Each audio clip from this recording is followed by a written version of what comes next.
Welcome to Los Santos, the city of celluloid, sin, and cellulite removal.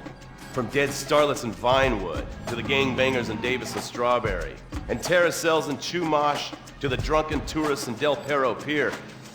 It's time to take a look inside this cesspit of destroyed dreams, drug-addled degenerates, and deluded desperados that make up this great city of lights. Hi, I'm decorated FIB agent Steve Haines. The FIB, the police department, and the sheriff's office are fighting a war out here every day in a city where dreams too often become wet with tears. The Los Santos docks. This is where it all begins. The second largest port in the world, the great orifice of American capitalism. Stuff coming in, garbage going out, and hidden in over 2 million containers a day, God only knows where. The cartels pay off some low-level schlub, and suddenly you've got military-grade weapons, badly cut crystal meth, and grade A yayo from Mexico flooding our streets. And once it hits the hood, it's anarchy, with a side of murder hold the fries. Or maybe the Chinese are slipping some of our high-security weapons systems in with the recycling, and we're giving up our national security for nothing? Who knows? Who cares? As long as the financial party continues, we'll just keep picking up the pieces. A word to the wise, kids. Never use PCP. It makes you want to punch cops and run around naked, and not necessarily always in that order. Most of the time, this illicit cargo makes it straight to the gangs. But sometimes an ordinary Joe lets go and loses his shit after a pipe or two of pleasure dust.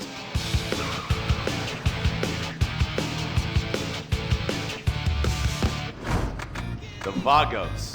Bloodthirsty Chicanos with a predilection for pain, papaya juice, and spicy plantains. They're one of the largest Mexican street gangs in the city, with rumored connections to several major mafias. While half the battle out here is fought with guns, the other half is with informants.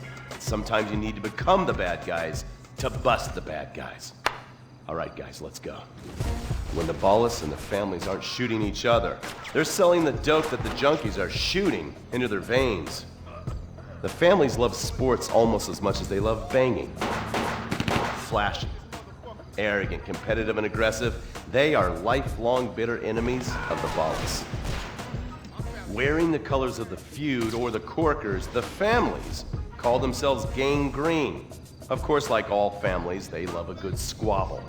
Subdivided into sets, such as the Chamberlain Gangsters or the Carson Avenue set, it turns out the families love shooting each other almost as much as they love shooting ballas. Now, the LSPD have had many run-ins with various family sets over the years. With the ballas, the FIB take a more community outreach approach. Hey guys, stay out of trouble now. Suck my Steve Haines. Now, the ballas fly the colors of the Los Santos Panic, or the Boers, purple, because they are the bruise on the face of this city. While some thugs obviously prefer 4 wheels, other desperados prefer 2. Leather, exhaust, and drugs. No, this isn't an exotic S&M party. These are one of the nation's toughest outlaw motorcycle gangs, the Lost. Rumors are they get a new tattoo for every person they stab. And it's definitely okay for your motorcycle mama to show her breast to your friends. The FIB has been tracking the Lost for years. We've jumped from coast to coast and have spent more time in the Midwest than a tornado spotter. When they're not running meth, they're smoking it.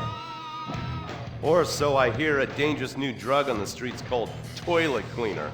And believe me, your toilet will be cleaned after you've smoked some of it. Of course, Vinewood being Vinewood, it's not all about leathery dudes trying to show off on their motorbikes or roided up gangbangers stuck in some 90s time warp. This is the town that made mass murder into nostalgia. Of course, to become truly popular, your murder has to be both unsolved and gruesome. In a town full of alien spotters, adults dressed as zombies, and entertainers dressed as cartoon characters, it takes something particularly awful to really catch people's attention. The famous unsolved murder of a Vinewood starlet is one such case.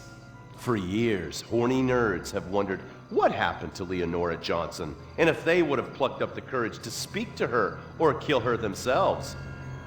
It's inspired filmmakers, writers, and copycat killers. Conspiracy theorists have blamed various celebrities, the mayor, the Soviets, short skirts, women's liberation, and hidden aliens embedded amongst us for the murder. But not all crime is premeditated. Maybe drinking's your thing. Look at this drunken buffoon, proving that there doesn't always need to be criminal intent to cause serious criminal damage.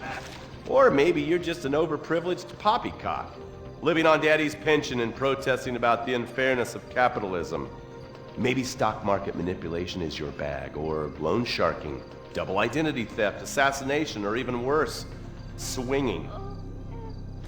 On our next episode, I, Stephen Haines, will show you the flashier side of crime in Los Santos, illegal street racing, cocaine, and vice. Yes, speed, snort, and sex. The alliterative threesome that helped hook America on the Underbelly of Paradise.